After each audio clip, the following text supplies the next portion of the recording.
आप देख रहे हैं स्पेशल रिपोर्ट, आपके साथ मैं हूं अंजना ओम कश्यप। और आज स्पेशल रिपोर्ट में सुपर एक्सक्लूसिव, जी हां, उत्तर प्रदेश के कुख्यात गैंगस्टर विकास दुबे की पत्नी ऋचा दुबे होगी आज तक पर लाइव। वो खुद बताएगी अपने पति के गुनाहों की पूरी कहानी। वो यहां तक कह रही है कि वो खुद उसे गोली मार देना चाहती थी। उसका गुस्सा, क्या कुछ उसने अपनी आंखों से देखा, बता रही है गैंगस्टर विकास दुबे की पत्नी ऋचा दुबे।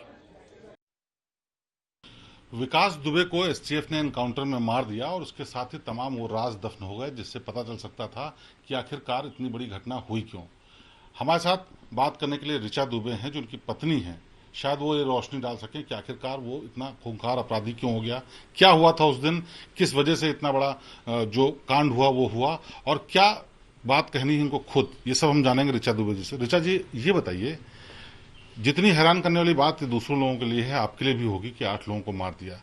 क्या आपको लगता है क्या हुआ था? आप सबसे पहले तो ये बताइए कि आप विकास दुबे से मुलाकात कैसे हुई, किस तरह के इंसान थे, कैसे आपने क्या जाना उनके बारे में? जी, वो एक मेरा जो बड़ा भाई था उसके वो फ्रेंड थे और उनके साथ उनका आना जाना हुआ। घर में ऐसे आना जाना होने लगा, कुछ व्यवहार हम लोगों का घर में काफी अच्छा हो गया। फिर हम लोग को ऐसा लगा कि हम एक साथ रह सकते हैं। फिर हमारी उनसे मैरिज हो गई। अच्छा, तो कितने साल शादी को हुए आपके? मेरे की शादी के हुए करीब 23 साल। 23 सालों में कभी आपको लगा कि विकास दुबे इतने खूंखार अपराधी हैं? देखिए, मेरी तो शादी हुई थी, कुछ दिन तक तो मैं साथ में वहीं रही, उनके पास रही। फिर मुझे कुछ ऐसा फील होने लगा, जो घर की एक्टिविटी थी मुझे कुछ अच्छी नहीं लगती थी। जब मैंने इस पे मना करना शुरू करा या मैंने कुछ कोशिश करी समझाने की, तो उसका खामियाजा मैंने भुगता। जैसे मार पीट, लड़ाई झगड़ा, अदर बहुत ऐसी चीजें हुई मेरे क्या साथ। वो हरकतें क्या थी, क्या करते थे वो? लड़ाई, अदर, अब आप समझ सकते हैं हाउसवाइफ क्या बता सकती है आपको एक। अच्छा, उसी तो क्या आपकी नजरों में अपराध आया था कि वो अपराध करते हैं, कोई गलत काम कर रहे हैं जिसकी आपत्ति आप करती थी, उसकी वजह से इस तरह से आपसे अभद्रता करते थे? वहाँ का जो माहौल था गांव का, वो कुछ अच्छा नहीं था। जो कि मैं शहर की लड़की थी और हमारी फैमिली थोड़ी और टाइप की थी, उनकी फैमिली और टाइप की थी, तो मुझे वहाँ का कुछ माहौल नहीं अच्छा लगता था। और जब मैं इन सब चीजों को मना करती थी, लड़ाई झगड़े छुटपुट गांव के ये फैसले ऐसले, तो वो उनको ये सब चीजें पसंद नहीं थी कि उनको वो मना करा जाए। तो फिर वो मेरे साथ अभद्रता करने लगते थे। अच्छा, तो कब आपने छोड़ा वहां पे, वहां से कब चली आई हैं लखनऊ? मैंने सन मेरी 96 में शादी हुई है। मैं मुश्किल से 98 तक वहां रही हूँ, 2 साल मैं रुकी हूँ। फिर मैं अपनी मम्मा के पास चली गई, शास्त्री नगर में मेरा मैका है। 7 साल करीब मैंने वहां बिताए हैं अपने। तो इस दौरान विकास दुबे नहीं आते थे या आप जाते नहीं थे? नहीं, मैं कभी कभी जब वो बच्चों को देखना होता था तो वो कभी कभी आते भी थे और मैं भी कभी कभी जाया करती थी। और वो बस हम बच्चों का खाना पीना, जो भी एक हस्बैंड देते हैं खर्चा, वो सब हमारा देते थे। और फिर मेरे माँ बाप थे तो वो भी हम लोग का काफी ध्यान रखते थे। अच्छा, ये घटना जो हुई 2 और 3 जुलाई की रात में, वो आपको कैसे पता लगी? मुझे तो ऐसे पता चली कि विकास का रात में 2 बजे कॉल आया। उन्होंने बताया कि हमारा गांव में झगड़ा हो गया है और ऐसा करो तुम बच्चों को लेके घर से निकल जाओ, क्योंकि रात में 2 बजे कोई भी लेडीज होगी सर, कोई भी होगा, घबरा जाएगा। मैंने जब ये कॉल सुना तो मैं बहुत डर गई और मेरी बात हुई विकास से और इतना ज्यादा मैं डर गई कि मेरे फोन वहीं पर मेरे से छूट गया, कमरे में स्विच ऑफ हुआ, ऑन हुआ, कुछ मुझे पता नहीं। मैं बच्चों को लेके घर से बस यूं ही निकल गई। मुझे ये भी नहीं पता था कि मुझे जाना कहाँ है, ना मेरा यहाँ मैका है, ना मेरी ससुराल में कोई ऐसा है कि जो मुझे रख ले, या मेरे ऐसे रिलेटिव्स हैं जो मुझे ऐसा रख ले।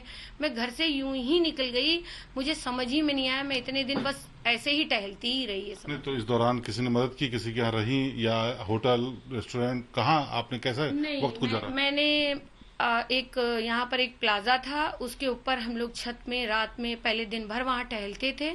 बट फिर प्लाजा में जाके रात में चुपचाप हम तीनों लोग सो जाते थे। फिर दिन होता था तो ऐसे टहल टहल के हम लोगों ने ऐसे 7 डेज गुजारे अपने। अच्छा, कहा यह जा रहा था कि जय वाजपेयी ने आपके लिए गाड़ी भेजी, आपको छुपाने मदद की, ये कहा गया, क्या इसमें सच्चाई है? ये सब झूठ है, ये सब फेक न्यूज है। ऐसा कुछ नहीं हुआ। मेरे घर में सीसीटीवी कैमरे इस घर में भी लगे हैं। इसकी जो डीवीआर होती है वो पुलिस को मिल गई थी। जब मैं घर से निकली हूँ तो दिखाई पड़ रहा है कि मैं पैदल निकली हूँ, तो गाड़ी कहाँ है? इसका तो कोई मैटर ही नहीं बनता है गाड़ी वाला। यानी ये गलत बात थी। ये फेक न्यूज। अच्छा, मुझे ये बताइए, जब ये घटना हुई तो उसके बाद उन्होंने बताया कि झगड़ा हो गया है, आपको ये कब पता लगा कि पुलिस वालों को मार दिया? ये तो हम लोग जब बाहर टहल रहे थे, हम एक बस स्टैंड पे गए, वहां पर टीवी लगी रहती है, मेट्रो स्टैंड में टीवी लगी रहती है, जगह जगह, जैसे जहां पर हम लोगों ने होटलों में खाना वगैरह खाया, भाई ऐसे ही अपना टाइम काटना था, वहां पर टीवी में मैंने 7 साढ़े 7 बजे के करीब न्यूज आई कि विकास दुबे ने 8 लोगों को इस तरीके से मार दिया है, 7-8 लोग घायल हुए हैं। बस ऐसे ही मुझको सब पता चला। अच्छा, वहाँ गांव में तो ऐसा हंगामा हो गया था कि प्लानिंग खूब थी, पहले से लोग इकट्ठा थे। क्या विकास दुबे का ऐसा आपराधिक नेटवर्क था? सर, मुझे इसके बारे में कोई जानकारी नहीं है। जब मैं आपको बता रही हूँ, मेरी लाइफ उनके साथ सिर्फ 3 साल ही बिताई है मैंने। 7 साल वहां बिताई, 14 साल यहाँ बिताई, तो मेरा ऐसा कोई भी, मुझे उनके बारे में कुछ भी ऐसी जानकारी नहीं। और वो ऐसे हस्बैंड भी नहीं थे कि वो सारी बातें डिस्कस करते मुझसे, बस टू द पॉइंट बात करते थे। जितना जो खाना खर्चा होता था वो मुझे मेरे घर भेजते थे। कभी ऐसा उनसे मेरा इन सब विषय से कोई लेना देना नहीं। तो आप जब भी कभी वहां गई, कभी आपने ऐसा माहौल क्या देखा? वहाँ क्या माहौल रहता था? वहाँ गांव का घर था, सब हंसी खुशी का माहौल रहता था। मेरे सामने कभी ऐसा, मुझे कुछ ऐसा फील नहीं हुआ कभी कि ऐसा जब मैं गई हूँ कि बंदूकें या क्या। अब ये तो सिर्फ विकास बता सकते हैं, और सडनली वहाँ के लोग जब पकड़े जाएं कि ऐसा क्या था उस वक्त, ऐसा क्या हुआ, मैं भी इस चीज के लिए परेशान। बहुत सारे वीडियोज ऐसे आए, ऑडियोज ऐसे आए, गांव के लोगों ने कहा कि जमीन कब्जा कर लेता था, मारपीट करता था, कोई थाने में शिकायत पहुंच जाए तो पहले उसके पास जानकारी आती थी। कई ऑडियो ऐसे भी आए जिसमें विकास दुबे पुलिस वालों को गाली दे रहे हैं। तो क्या जब आप कभी गई तो पुलिस वालों की दिखता था कि पुलिस वाले उनकी तरफ जुड़े हुए हैं, मिले हुए हैं? हाँ, ये तो आप बिल्कुल फैक्ट है कि जब लॉकडाउन हुआ था तो 3 महीने से पुलिस वाले वहां पर खाना खा रहे थे, 10 से 15 लोग। क्योंकि मैं इनसे कह रही थी, मैंने भी ये बात इनसे रखा था प्रश्न कि इस समय पुलिस वाले एक भगवान की तरह हम आम जनता का बहुत ध्यान दे रहे हैं, किसी गरीब को खाना दे रहे हैं, हम लोग की मदद कर रहे हैं, क्योंकि उनके भी तो बीवी बच्चे, कोरोना किसी को भी हो सकता था। तो ये बोले नहीं नहीं, मैं पूरा ध्यान दे रहा हूँ और उनको खाना पीना जो भी होता है सब प्रोवाइड कराता हूँ। पता नहीं ऐसा क्या हुआ कि मैं भी इस बात के लिए स्पीचलेस हूँ, मुझे भी कुछ नहीं पता। नहीं, लेकिन विनय तिवारी का तो साफ रोल आया कि उन्होंने फोन किया था, बताया था इनको कि घटना होने वाली है। क्या उस रात के बारे में आपको क्या लगता है, क्या हुआ होगा जिसके लिए पुलिस इतनी बड़ी प्लानिंग करके आ गई और फिर इन्होंने इतनी प्लानिंग कर ली कि इतने लोगों पर गोलियां चला दी? सर, मैं विनय तिवारी को नहीं शकल से जानती हूँ, मैं वहाँ के लोगों को 50% नहीं पहचानती हूँ। मेरा वहाँ रहना जाना इतना ज्यादा नहीं था, मेरा तो कैजुअली जाना, सुबेरे जाना, जब कभी बहुत फोर्सफुली मुझे बुलाया जाता था तब मैं वहाँ बच्चों को लेके जाती थी और तुरंत वापस आ जाती थी। कभी मैंने ये सब इतना मैं डीपली कभी गई नहीं उस चीज के लिए। मेरा एक ही लाइफ में मोटिव था कि अपने बच्चों को उस अपराध की दुनिया से बिल्कुल अलग रखना है, और वही मैं अपनी मोटिव को लेके आगे बढ़ रही थी।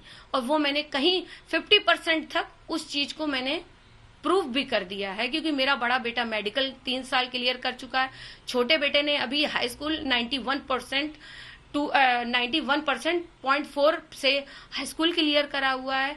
तो मेरी तो लाइफ का एक मोटिव था कि सिर्फ कि आदमी, सब लोग पहले कथन था कि ऐसा बदमाश की औलाद बदमाश बनती है, तो मेरे जीने का ही एक मकसद है, आज भी और पहले भी और कल भी यही रहेगा कि सिर्फ और सिर्फ मेरे बच्चे पढ़ें और काबिल बने, दुनिया को ये दिखाएं कि बदमाश की औलाद कभी बदमाश नहीं बनती। अच्छा, 60 मुकदमे दर्ज थे, आप ये मानती हैं कि विकास दुबे बड़ा बदमाश था?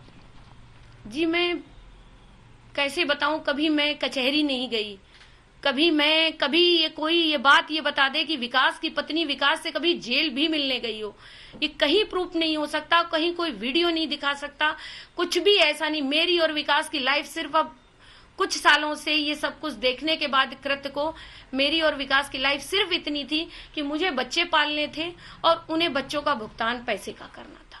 मतलब आप लोगों के वैसे कोई संबंध नहीं थे कि साथ रह रहे हो, बहुत ज्यादा मिलना जुलना हो? बहुत ज्यादा कुछ क्लोजमेंट नहीं था, क्योंकि वो एक अलग टाइप के इंसान थे। उनकी अपनी सोच थी कि उन्हें गांव के हिसाब से रहना है।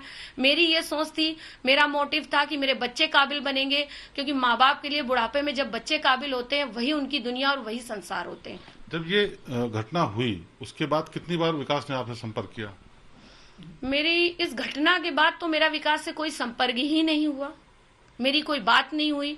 और जब विकास ने मुझे कॉल किया था तब मैंने खुद भी विकास को, कभी कोई क्लिप आती है तो ये जरूर आएगा कि मैंने विकास से ये शब्द कहते कि तूने मेरा घर बर्बाद कर दिया।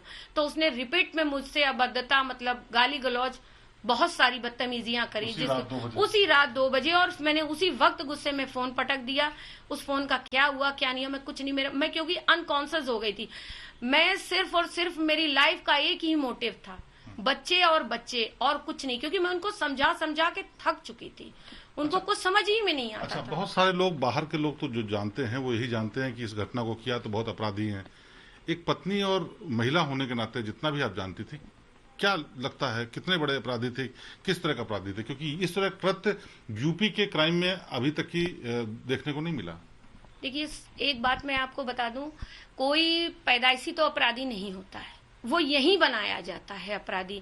कुछ लोग ऐसे, देखिए मैं किसी को क्लियर आउट नहीं, किसी को पॉइंट आउट भी नहीं करूंगी मैं इस बात पे, बट विकास को अपराधी बनाने वाले बस उन्हीं के क्षेत्र के लोग थे।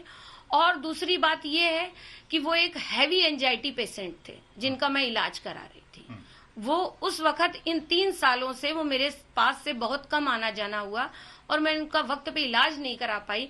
मुझे ऐसा लगता है कि उनको एंजाइटी का अटैक था जिसके कारण वो ये कृत्य कर बैठे। एंजाइटी क्या बीमारी? एंजाइटी की प्रॉब्लम थी या कोई बीपी और तमाम दूसरी? नहीं, बीपी और अदर वो तो एक अलग की चीज हो गई। वो तो एक नॉर्मल हरी रूटीन में सबको होता है आजकल, एक भी चलते इंसान को, किसी को बीपी, शुगर, हार्ट, कुछ भी हो सकता। पर एक एंजाइटी एक बीमारी होती है। जब इनका एक्सीडेंट हुआ था तो इनके माइंड में एक बबल्स आ गया था।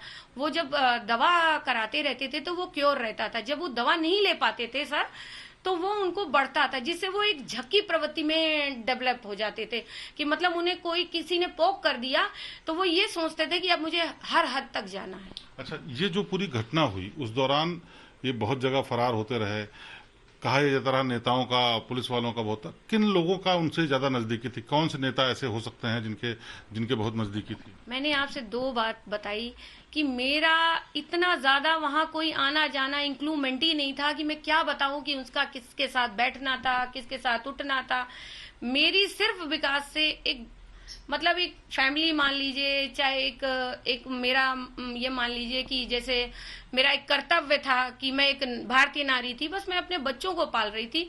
मैं इधर उधर दुनिया से कभी मतलब कभी कोई इस बारे में जिक्र नहीं हुआ कि किन, बहुत सारी फोटो आई, चाहे वो उस वक्त के एसएसपी की फोटो हो, बताया कि जय वाजपेयी के साथ फोटो आई, ये भी कहा गया उन्होंने सपोर्ट किया था विकास दुबे को, वहां के बिजनेसमैन ने सपोर्ट किया, पॉलिटिशियंस ने किया।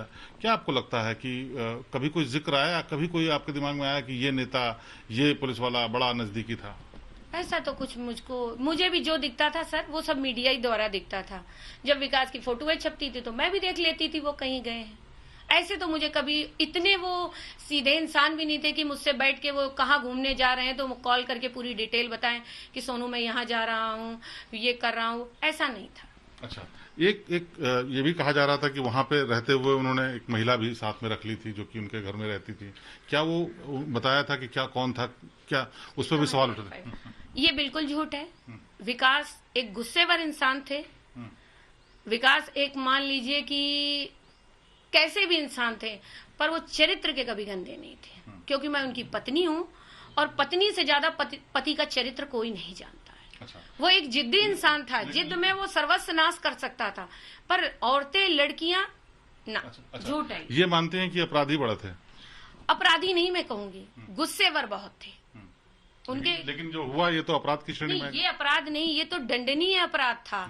ये तो उन्होंने एक भयावर मतलब कृत्य करा था कि जिसको मैंने भी अपने बच्चों से, जब मैंने टीवी में देखा तो मैंने अपने बच्चों से खुद कहा था कि अब यदि ये बचते हैं, ऐसे तो क्योंकि इतना ज्यादा मीडिया प्लस दुनिया भर का ये सब हो रहा था, यदि ये बचते हैं, जेल जाते हैं, तो हम लोग अब एक छत के नीचे नहीं रह सकते। क्योंकि मुझे भी दुख था कहीं ना कहीं सर कि 10 औरतें जो विधवा हुई हैं वो डिजर्विंग विधवा नहीं थी, कि वो वो तो पुलिस हमारी रक्षक होती है, हम उसका भक्षक नहीं बन सकते हैं। वो हमारी रक्षा करती है हर तरीके से। एक आम इंसान होने के नाते अगर इस पूरी घटना को आप देखें तो ऐसे इंसान के प्रति आपके क्या विचार आते हैं? देखिए, ऐसे आम इंसान के प्रति तो इनको सजा मिली, और इस सजा के लिए मैंने किसी से भी एक शब्द बताइए, किसी से मैंने कहा हो कि ये गलत हुआ इनके साथ, क्योंकि ये कृत्य बहुत गलत था, ये भयावह था। 200 साल की हिस्ट्री में ऐसा कभी नहीं हुआ था कि कहीं कोई पुलिस जाती। यदि आपके पास पुलिस आई थी, सबसे बड़ा पॉइंट आप भी जानते हो और मैं भी, यदि आपको 5 घंटे पहले ये रिपोर्ट मिल गई थी कि विकास आपको पुलिस आ रही है पकड़ने, जैसे यूट्यूब और चैनलों में मैंने भी सब देखा है लौट के आके, तो क्या आप वो 10 मिनट के लिए आप वहां से हट नहीं सकते थे? फिर अपना पॉइंट रखते। क्या गोली मारना दुनिया में हर चीज का विकल्प है? तो फिर दुनिया गोली चला ले, फिर ये सैनिक हट जाए बॉर्डर से और गोली ही चले दुनिया में। पुलिस भी खत्म हो जानी चाहिए दुनिया से। यानी आप मानते हैं जो पुलिस ने किया उसके बाद वो ठीक किया? अब मैं एक पत्नी धर्म के हिसाब से माना जाए तो जो वो 10 विधवा हुई हैं, तो मैं भी एक विधवा हुई हूँ, मेरा दर्द भी वही है। पर एक आम नागरिक और आम जनता के हिसाब से तो मैं कहूंगी कि कहीं ना कहीं तो कुछ ठीक ही है। अच्छा, इनकाउंटर पर लेकर के भी तमाम सवाल उठे, बहुत सारी बातें हुई कि इनकाउंटर फेक था, गलत था। आप क्या मानती हैं? देखिए, मुझे अपनी न्यायपालिका पे पूरा भरोसा है। जो वो निर्णय देंगे मुझे वो सरोकार है, और जैसा भी होगा मैं वो स्वीकार। बाद में पुलिस वालों ने जब आप लोगों को हिरासत में लिया, पूछताछ की, तो क्या जानना चाहते थे बेसिकली? देखिए, कहीं ना कहीं तो इतना बड़ा कृत्य हुआ था तो पुलिस का तो बनता ही था कि वो मुझे पकड़ेगी। ठीक है, उनको ये होगा कि विकास की पत्नी कहाँ थी, विकास की पत्नी को सारे राज पता होंगे, कैसे प्लान हुआ, कैसे मर्डर हुए, ऐसा था। तो पुलिस तो अपनी कार्रवाई करेगी, पर मैं पुलिस के कोई भी, उन्होंने मेरे साथ कोई गलत कृत्य नहीं किया, तो मैं क्या कह सकती हूँ। इस एनकाउंटर के बाद जब आपको जानकारी मिली, किसी अधिकारी से, किसी तरफ से बात हुई आपसे? नहीं, मेरी किसी से बात नहीं हुई। आज मैं पहली बार आप लोगों के सामने बैठी हुई हूँ। मेरा अपना खुद का इतना दर्द है कि मैं किसी से शेयर नहीं कर सकती। इसके अलावा आप कुछ कहना चाहती हूँ? बस मैं ये कहना चाहती हूँ कि मेरे जो समाज के लोग हैं वो मेरी बात को सुने और समझें। मैं भी एक सामाजिक लेडी हूँ और इसी समाज में मुझे रहना है। किसी को मुझसे कोई भी क्वेश्चन पूछना हो वो आके मुझसे आराम से पूछ सकता है, और मैं ये चाहूंगी कि मेरा सब साथ दे और मेरे बच्चों को पढ़ने के लिए आगे मदद। आपके दोनों बच्चे भी बड़े हैं, मतलब समझते हैं चीजें। जब ये पूरी घटना हुई तो बच्चे आपसे क्या कहते हैं इस पूरी बात को लेकर के? मेरे बच्चे शॉक्ड थे और बहुत ही मेरी जो परवरिश है वो इन सब चीजों कृत्य से बहुत दूर थी। बच्चे मेरे इतने शॉक्ड हैं कि मेरा छोटा बेटा अभी तक, वो जिसकी फोटो आई थी वो हाथ ऊपर उठाया, वो बहुत मतलब इतना एम्बेरस है और इतना ज्यादा दिमागी टेंस हो गया है कि वो ज्यादा किसी से मिलना जुलना भी पसंद नहीं करता। ये इस पूरे मामले में जय वाजपेयी बहुत अहम रोल निकल करके आया। पता है कि विदेश में बिजनेस है, होटल है, विदेश, ये हमें पता चला कि विकास दुबे का पासपोर्ट ही नहीं था, विदेश गए नहीं। लेकिन ये कहा जा रहा है कि जय वाजपेयी ने बहुत पैसा इन्वेस्ट किया, बहुत सारी चीजें की। क्या है इसमें? मुझे जय वाजपेयी के बारे में नहीं पता है। जय वाजपेयी बस मैं एक बार जब मेरा जिला पंचायत का चुनाव हुआ था तो ये जिला पंचायत के जो कार्यालय में वहां ये गया था। बस मेरा इतना विकास के किसी भी मिलने वाले से मेरा इतना ज्यादा डीपली बातचीत नहीं थी। इसके अलावा आपको क्या लगता है कि जो ये पूरी घटना हुई है, क्या एसटीएफ ने, क्या सरकार ने, पुलिस ने जो ये कदम उठाया वो एक नजीर यानी उदाहरण बना लोगों के लिए? इससे अपराधियों में खौफ पैदा होगा या फिर क्या हुआ ये? सर, मैं कहते रही हूँ, 2 टूक बात बता रही हूँ कि मुझे अपनी न्यायपालिका पे विश्वास है। जो न्याय आएगा वो सबके सामने आएगा। ऋचा जी, जो विकास दुबे ने किया उसके बारे में एक महिला होने के नाते आप क्या कहना चाहेंगे? मैं हाथ जोड़ के अपनी उनसे प्रार्थना करना चाहती हूँ, एक निवेदन करना चाहती हूँ, उनके इस कृत्य पे माफी मांगना चाहती हूँ उन 10 औरतों से और 17 जिनको चोट आई है, कि उनकी गलती की सजा मुझको और मेरे बच्चों को ना भोगनी पड़े और हमको क्षमा करें इस मैटर से, क्योंकि हमारे बच्चों का कोई कृत्य में इसमें नहीं था। और मेरी सारी संवेदना उन 10 औरतों के साथ भी है और साथ जो चोट लगी है उनके साथ भी है, क्योंकि पुलिस हमारी रक्षक होती है। एक आखिरी सवाल मैं आपसे और पूछना चाहूंगा। एक आम महिला होने के नाते अगर वो विकास दुबे आपके सामने होते और आपको पता होता है इस तरह हरकत की है तो आप क्या करती? तो मैं कभी भी नहीं ऐसा कुछ करती, और हो सकता हो कि उस वक्त मैं औरत होके खुद उनको अपने हाथ से गोली मारने की क्षमता रखती, क्योंकि 17 घर बर्बाद होने से अच्छा एक मेरा घर बर्बाद हो जाता तो मैं सह लेती। पर वो 17 घर बर्बाद हुए, उसका गम मैं आज तक मुंह नहीं दिखा पा रही हूँ अपना। मैं अपने गेट से बाहर नहीं निकल पाती हूँ, मैं रो नहीं पा रही हूँ, अपना दर्द नहीं किसी को बता पा रही हूँ, क्योंकि वो 17 का दर्द मेरे दर्द से बहुत बड़ा है। विकास दुबे के बारे में यह भी चर्चा थी कि उसकी करोड़ों की प्रॉपर्टी है, विदेशों में होटल और तमाम यूपी और दूसरे राज्यों में भी प्रॉपर्टी है। हमारे साथ ऋचा दुबे जी हैं, उनसे जानते हैं। ये बताइए, कहा जा रहा था कि करोड़ों की प्रॉपर्टी उसने बनाई, कब्जा करके तमाम चीजें करके विदेशों तक में बताया। क्या लगता है, क्या था? ऐसा कुछ नहीं था, ये सारी फेक न्यूज है। यदि आप खुद कॉमन सेंस वाली बात है, यदि विकास दुबे के पास करोड़ों की संपदा होती तो आज उनकी पत्नी 1600 स्क्वायर फीट के मकान में रहती। आप ये खुद ही लगा लीजिए, जो आज मेरे पास इतनी लग्जरी होती तो क्या मैं ये J424 में होती, मैं विदेश में कहीं शिफ्ट होती। ये भी, लेकिन ये तो था कि इलाके के लोग कहते थे कि किसी भी मामले में अगर जमीन जायदाद का मसला है तो उसमें विकास दुबे कब्जा कर लेते हैं, पैसे नहीं देते, ये तो कहते थे लोग। ये सब मुझे तो रियलिटी, अब मैंने आपको पहले भी ये क्लियर आउट करा है कि मुझे विकास की बहुत डीपली बातें नहीं पता है। जो मुझे पता है वो मैं आपको फ्रैंकली डिस्कस करने पे तैयार हूँ। अच्छा, ये जो बात थी कि जो विकास दुबे जिस रास्ते पे निकल गया, अपराध के रास्ते पे, जिसमें तमाम लोगों को मार दिया, एक पत्नी और एक महिला होने के नाते आपको क्या लगता है, क्या ऐसे अपराधी क्यों इतने बड़े अपराधी बन जाते हैं? मैंने पहले भी अपने इस क्वेश्चन में कहा है कि कोई पैदाइशी अपराधी नहीं होता है, जो भी होता है यही वाले ही उसको बनाते हैं। और जब मैं भैरवघाट से निकली थी तो मैंने हर पुलिस वाले से हाथ जोड़ के रो के निवेदन किया था कि जो आज मैं ये दर्द सह रही हूँ, मेरी भी फैमिली रोड पे आई है सर, जो मैं सह रही हूँ, आगे चल के कोई भी दुनिया की औरत ना सहे। हाथ जोड़ के मैंने कहा था कि अब कोई भी विकास उत्तर प्रदेश, क्या पूरे भारत में भी कोई अब विकास खड़ा नहीं होना चाहिए। क्या आपको लगता है कि पुलिस का भी उसमें रोल होता है जब कोई अपराधी इतना बड़ा हो जाता है? क्या वो उनका क्षय होता है, संरक्षण होता है, या उनकी लापरवाही होती है? सर, अब मैं इस विषय में तो कुछ नहीं कह सकती हूँ, क्योंकि मैं किसी को क्या पॉइंट आउट करूं, किसका है क्या है। अब तो विकास यदि जिंदा होते तो वही इस मिस्ट्री को खोल सकते थे। एक आखिरी सवाल और, बार बार ये कहा गया कि इतने संपर्क थे नेताओं, अधिकारियों और उनके हिसाब से, क्या आप मुलाकात नहीं होती थी, कम मुलाकात होती थी, फिर भी क्या आपको लगता है कि कहीं न कहीं से संरक्षण था? क्योंकि 2001 में एक मंत्री को मारने का आरोप, उसके बाद 2005 में, उसके बाद 2017 में तमाम मुकदमे हुए, 60 से ज्यादा मुकदमे हुए। क्या बगैर संरक्षण के ऐसा अपराधी बड़ा बन सकता है? एक, यदि आप इस बारे में कुछ पता भी नहीं है, और दूसरी बात है, एक लक भी बहुत होता है इंसान का, उसका लक बहुत अच्छा था।